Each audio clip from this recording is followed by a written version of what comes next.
Assalamualaikum warahmatullahi wabarakatuh. Perkenalkan, nama saya Sonia Safara dengan NPM 240310190005. Di sini saya akan mempresentasikan metode penelitian yang sudah saya lakukan dengan judul Redesign Model Bisnis Jamur Tiram di Majalengka menjadi Bisnis Sosial Jamur Olahan atau MASBI. Yang pertama, di sini saya akan membahas kanvas dari teori of change. Diawali dengan perumusan masalah. Perumusan masalah yang saya temukan itu ada 3 poin utama. Yang pertama ini Ibu Ayu. Ibu Ayu ini merupakan seorang pembudidaya jamur sekaligus ibu rumah tangga, ibu mengurus anak-anaknya dan juga bisnis. Jadi Ibu Ayu ini sebenarnya mengalami kesulitan gitu untuk menjalankan bisnis olahan jamurnya. Dan juga masalah lain adalah hasil panen jamur jika berlebih ini biasanya terbuang atau rugi gitu. Dan yang terakhir adalah Ibu Ayu ingin perekonomiannya itu naik dapat menjual produk olahan jamurnya.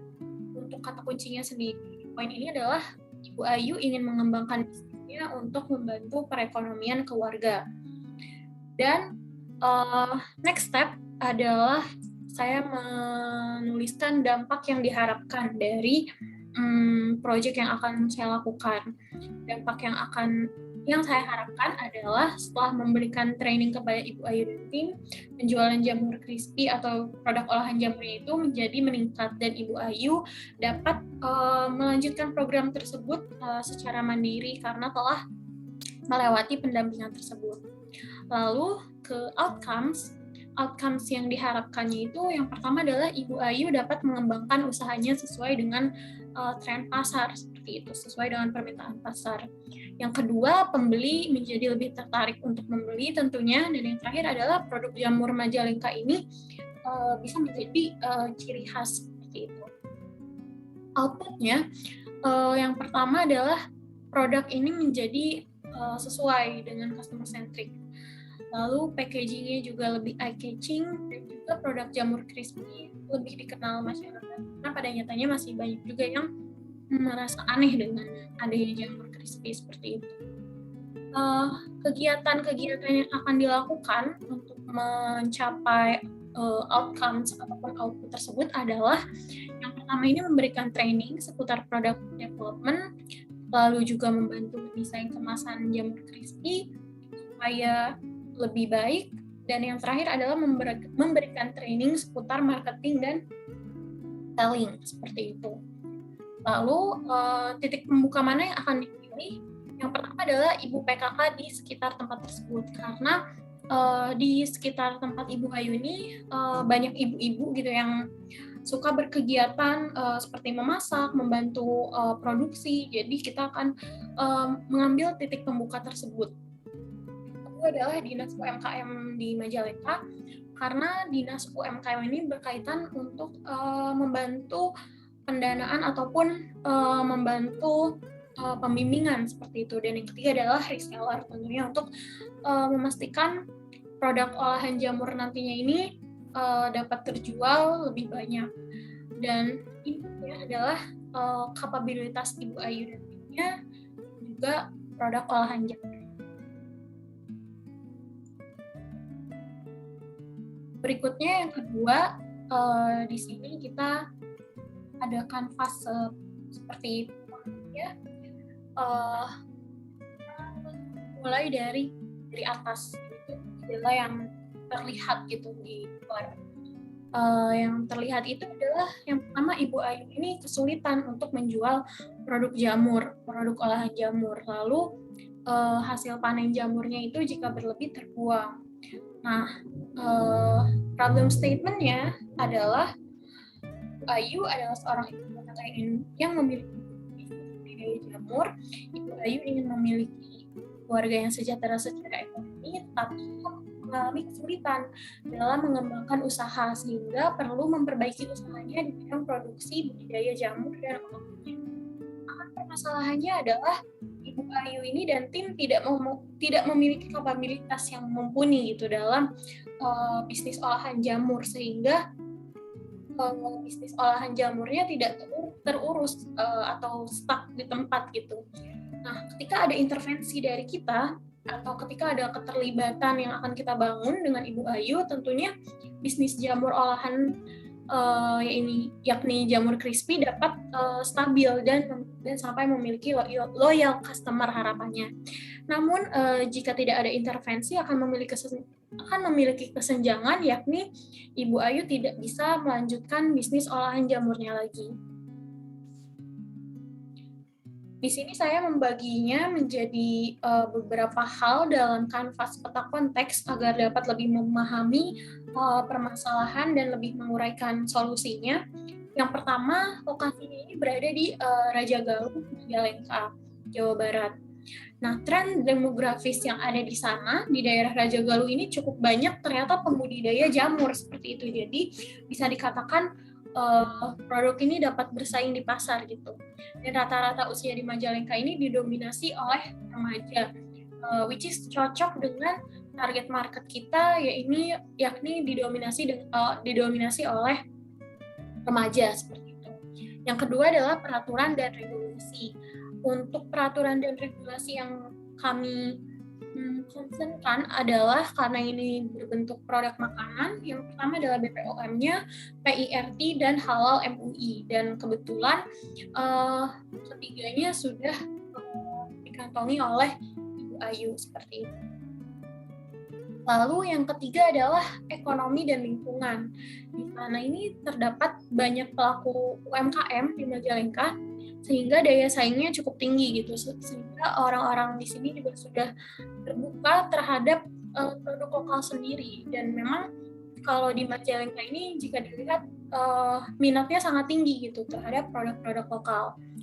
Lalu budaya yang masih ada di daerah Raja Galuh atau khususnya tempat Ibu Ayu ini, budaya gotong royong dan saling bantunya masih kental. Jadi that's why saya menyantumkan ibu-ibu PKK di slide sebelumnya tadi. Lalu tren teknologi yang ada yaitu pertama penggunaan media sosial sudah sangat common di sini untuk sebagai promosi dan berjualannya. Lalu juga penggunaan e-commerce. Namun hal ini memiliki kekhawatiran karena Ibu Ayu dan tim takutnya bergantung sama kita gitu sebagai stakeholder, ataupun respon pasar ternyata tidak sesuai harapan. Nah, harapannya adalah Ibu Ayu ini dapat bergerak secara mandiri nantinya dan juga produk dapat dikenal sebagai ciri khas Majalengka seperti itu.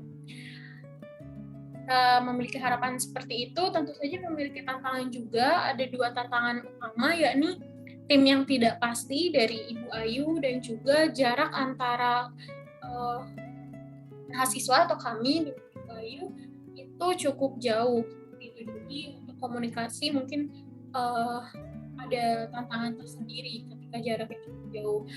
Kebutuhan dari segi objek sosialnya ini adalah yang pertama, training pengembangan bisnis dan juga pembaharuan produk serta rebranding. Jadi rumusan masalahnya balik lagi seperti tadi, Ibu Ayu ingin keluarganya sejahtera secara ekonomi, tetapi ia mengalami kesulitan dalam mengembangkan usaha sehingga perlu memperbaiki usahanya di bidang produksi budidaya dan jamur olahan. Nah, di sini untuk cara penelitiannya dari Research Onion, saya memilih filosofinya itu menggunakan interpretivism yang nanti akan dijelaskan di slide berikutnya. Lalu pendekatannya ada pendekatan induktif, strateginya menggunakan strategi tiga hal, eksperimen iya, survei iya, dan case study pun dilakukan gitu. Lalu untuk choices-nya sendiri, saya menggunakan mixed method, time horizon-nya itu bersifat longitudinal, dan yang terakhir teknik prosedurnya data collection dan data analis, seperti itu. Nah, rinciannya di sini interpretivism ini mengklaim bahwa pengawat itu memiliki perspektif dan pemahaman mereka sendiri tentang realitas. Jadi studi yang saya ambil bersifat kualitatif karena berhubungan dengan pengembangan SDM khususnya dan juga pengembangan bisnisnya. Yang kedua adalah induktif. Saya melakukan pendekatan induktif ini dimulai dari pengamatan. Jadi mengamati dulu sebelum bergagasan, baru ketika saya menemukan permasalahannya, saya baru bergagasan mengeluarkan ide apa yang bisa dilakukan untuk mengatasi permasalahan tersebut. Lalu yang ketiga, saya melakukan eksperimen, case study, dan juga survei. Karena ketika akan membuat solusi dari permasalahan Ibu Ayu khususnya ini, 3 hal tersebut cocok dilakukan.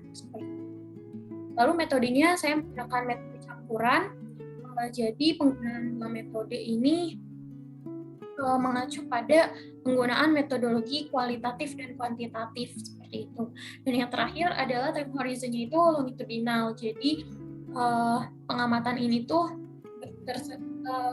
untuk variabel tertentu gitu yang tersedia selama beberapa tahun, kuartal, bulan ataupun hari. Namun yang saya ambil adalah untuk dalam jangka waktu beberapa bulan seperti itu.